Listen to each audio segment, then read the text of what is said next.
Hello, friends, and welcome to your Daily Detroit. It is a cold, powerless Friday, February 24th, 2023. I am Jer Stays, and Devin, well, there was a branch on his car, so we don't have Devin O'Reilly today. Who do we have? We have Shianne Serini. Oh, hi. It's like I've seen you before. Hey, what's going on? It's good to see you. It's great to see you too. This has been a week. It has been a week, Jer. I thought last week was a week, and then we got another week. Yeah, the weeks just keep coming, and they just keep slapping us in the face. The top story is that, 467,000, almost 468,000 DTE customers across Metro Detroit are without power. So, people are just trying to, we had to skip a show yesterday because got to get generators set up, got to take care of dogs, got to do all the things. And man, it has been an absolute mess out there. It has been. There have been trees down, obviously with Devin. There's trees down all around my neighborhood. Luckily, we did not lose power, but I know other people all over Ferndale have. It is a mess. And then on top of that, apparently we're about to get a rate hike, or at least a proposed rate hike. Yeah. What is that, Jer? So according to Bridge Detroit, and this came out a couple of days ago, is that the DT Electric is requesting a rate increase, apparently just months after receiving its last one. And Bridge Detroit reports it would raise the average bill by $12.46 a month. Apparently, last year, DT tried to up it by 8.8%.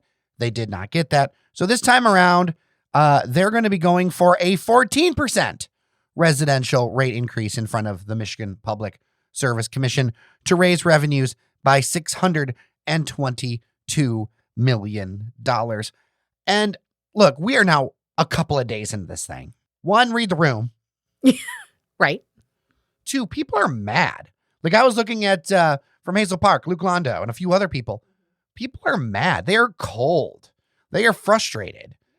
And I understand that there's processes and, when you're dealing with stuff in the corporate sense, you're like, well, I got to get this thing in right now or whatever. But man, does it come off as tone deaf. Yeah.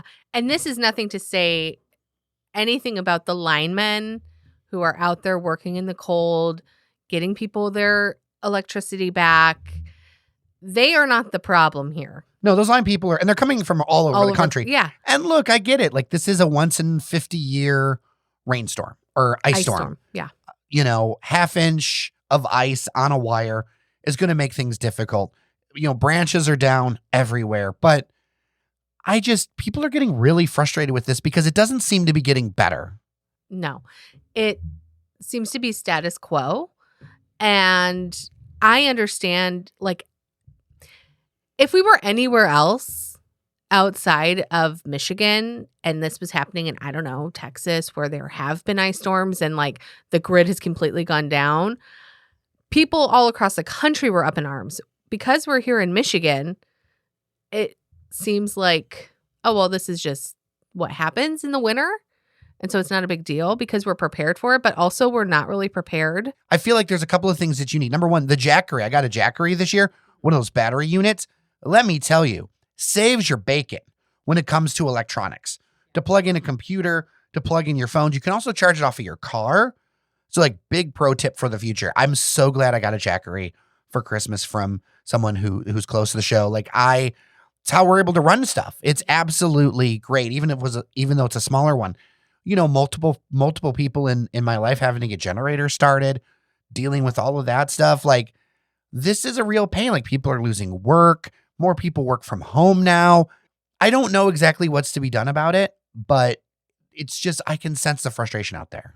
But if you have little children or elderly people who are immune compromised, I have a child with very, very severe medical needs whose medication has to be refrigerated. Not frozen. Not frozen, refrigerated.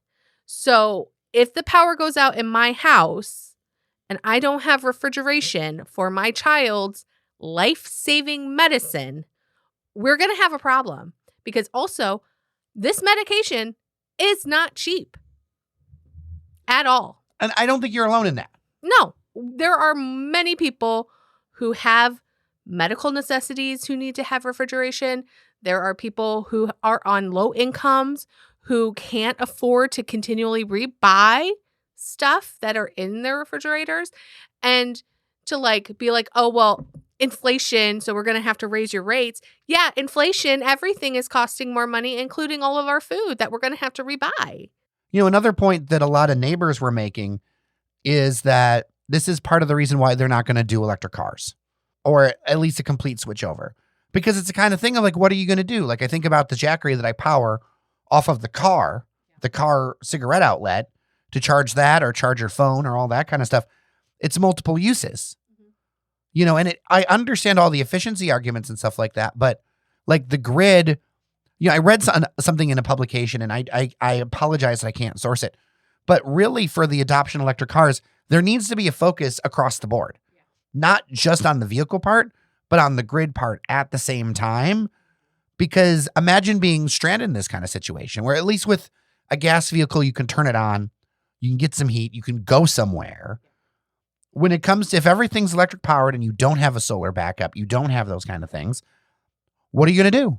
Yeah, I think there's going to be a lot of questions out of this one. And hopefully this doesn't happen again in 2023, but I don't feel confident that it won't.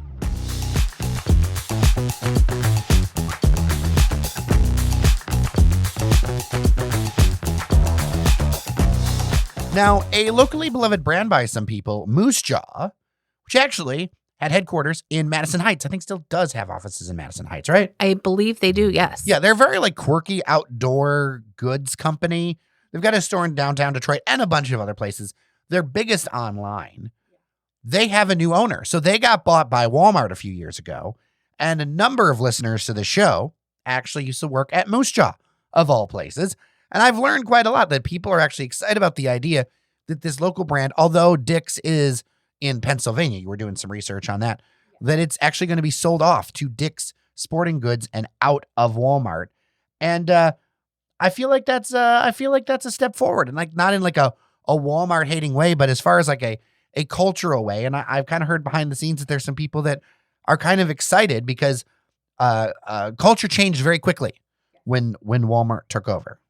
Yeah, I heard the same thing too. So one of the reasons that Dick's bought Moosejaw was so that it would help expand their online presence. I've been to both. I feel like Moosejaw's a lot more fun than Dick's. Yeah. Remember when they opened that Moosejaw downtown and they first opened and they had that big party and they were passing out beers to people? Yeah, I remember that. Yeah. So like that's the vibe of Moosejaw. So I hope that it can kind of get back to its original roots.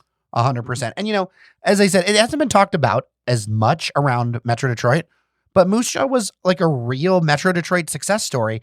And I think people forget that. I mean, yeah, they got bought in 2017, but a real e-commerce success story out of Metro Detroit. And so it's good to see kind of the next step. And I'm kind of curious to see what's ahead. Jared, before we go, I want to talk about a new place that's opening up. Really? Yeah, in the beginning of March. So next week. Can you believe it? Jeez. Yeah. Yeah. Anyway, there is a new bar opening up in Hamtramck called Black Salt. Now, okay, I've heard a little bit about this. This is loosely astrology related? Yeah. So like they're calling it a witchcraft cocktail bar. Oh.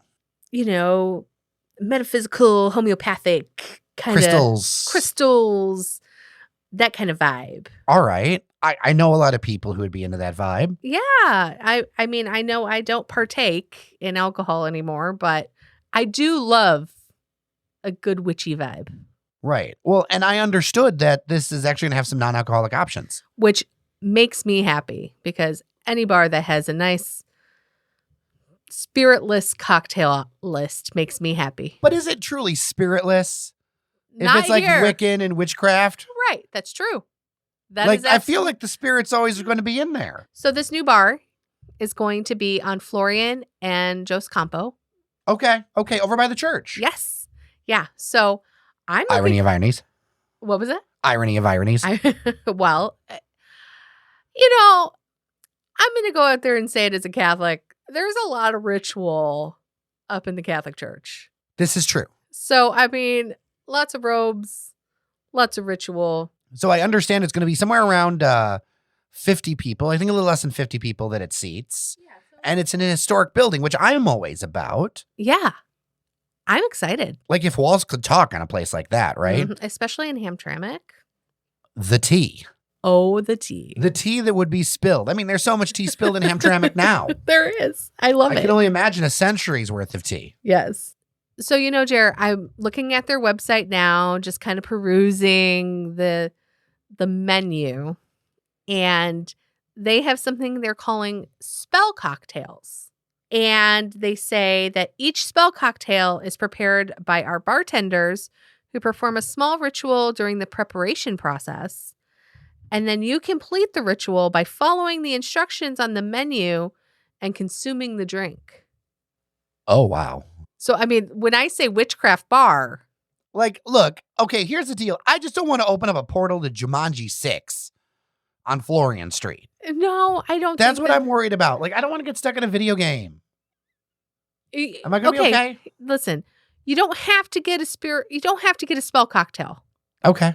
If you want a cocktail without the ritual, you place your coaster with the bar logo facing up. And if you do not mention with ritual, you'll receive a normal cocktail. I'm totally getting a ritual like 2 cocktails in. I mean, you like this goes over time, right? Yeah. You've drank with me before. Yes. So, I mean, and also I want to mention, it says further on, spell cocktails can be made with or without alcohol. So you're doing this, is what I'm hearing. Who knows? I don't know if I'm going to be doing any spell cocktails. Maybe. One can see. I mean, I know you're afraid of catching spirits. I am definitely afraid of catching spirits. Absolutely. Where have you caught the most spirits? Is it like a cemetery thing? No, I don't really catch spirits at cemeteries. I know they're there, but they don't bug me. The Leland Hotel. Purple Gang. Lots of history. Lots of history. I remember walking in there. This was early 2000s. We went into the lobby.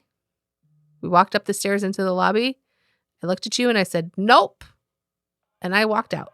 Do you think you catch spirits? dailydetroit@gmail.com. Do you think it's a bunch of hogwash? dailydetroit@gmail.com.